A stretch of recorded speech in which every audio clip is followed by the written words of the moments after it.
लगातार दावा कर रहा था कि वो यूक्रेन के साथ है, लेकिन युद्ध शुरू होने के बाद उसने जंग से दूरी बना ली। यूक्रेन के राष्ट्रपति जेलेंस्की की गुहार लगाने पर उसने हथियार तो दिए, लेकिन लड़ाकू विमान देने और यूक्रेन को नो फ्लाई जोन घोषित करने से मना कर दिया।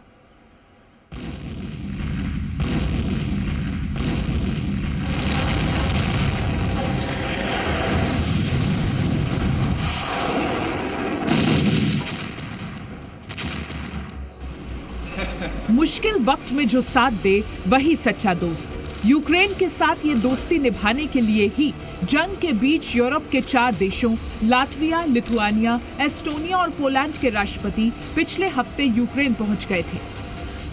ब्रिटेन के प्रधानमंत्री बोरिस जॉनसन ने भी जेलेंस्की को कूटनीतिक समर्थन देने और यूक्रेन के लोगों का हौसला बढ़ाने के लिए कीव का दौरा किया। लेकिन जिस अमेरिका को यूक्रेन अपना सबसे मजबूत पार्टनर मान रहा था, उसने यहां भी जेलेंस्की को गच्चा दे दिया।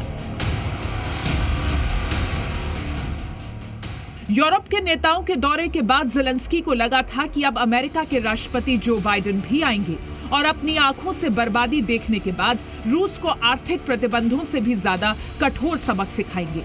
ये उम्मीद भी राष्ट्रपति बाइडेन ने ही जगाई थी कि छुट्टी पर जाते वक्त बाइडेन ने ही कहा था कि वो यूक्रेन में अपना कोई महत्वपूर्ण दूत भेजने के बारे में सोच रहे हैं।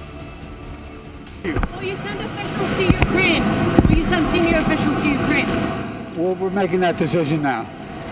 Thank you. Who would you send? What was the reason? You ready to go? राष्ट्रपति बाइडेन छुट्टियों से वॉशिंगटन डीसी लौटे, उससे पहले ही यूक्रेन के राष्ट्रपति जेलेंस्की उन्हें खुला निमंत्रण दे चुके थे।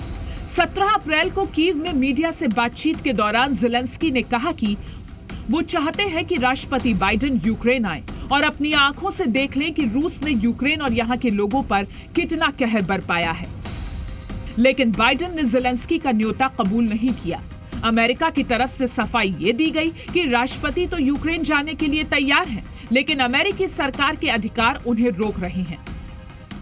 जेलेंस्की के जख्म सहलाने के लिए अमेरिका ने हर बार की तरह हथियारों की नई खेप जरूर भेज दी। अमेरिका ने पिछले हफ्ते ही यूक्रेन को $80 करोड़ के हथियार देने का ऐलान किया था, जिन्हें अमेरिकी वायुसेना के विमान में लादकर यूक्रेन रवाना कर दिया गया। इस मदद के लिए जेलेंस्की एडवांस में ही बाइडेन को धन्यवाद दे चुके थे। До відповідальності усіх російських військових і командирів, які скоїли воєнні злочини, міжнародна співпраця для цього.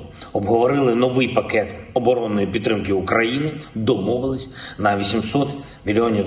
Зброя, боєприпаси, інша допомога. Артилерійські системи, бронетранспортери, гвинтокрили. Щиро вдячний за цю підтримку. जेलेंस्की के लिए अमेरिका से हथियारों की मदद काफी नहीं है। वो युद्ध के बीच मेहमानों को भी एक खास मकसद से बुला रहे हैं और उनका ये दाम असर भी दिखा रहा है, क्योंकि दुनिया के जितने भी राष्ट्राध्यक्ष यूक्रेन पहुंचे, उन सब ने रूस को पानी पी पी कर कोसा।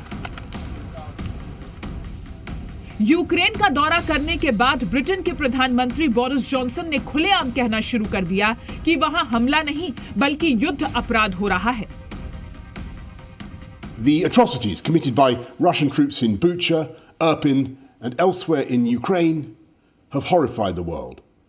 Civilians massacred, shot dead with their hands tied, women raped in front of their young children, bodies crudely burned, dumped in mass graves or just left lying in the street.